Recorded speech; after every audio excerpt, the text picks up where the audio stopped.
ASICS Gel Kayano 30.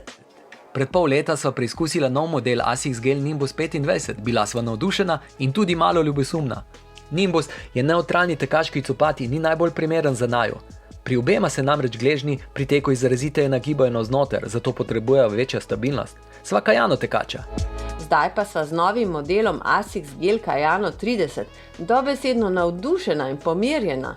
ASICSu je z novo tehnologijo 4D Guidance System uspelo narediti takšno obutev, ki s celostnim pristopom razumevanja gibanja stopala in gležnja ter oblikovanja tekaškega copata ob izjemni mehkobi, lahkotnosti in udobju nudi hkrati tudi stabilnost.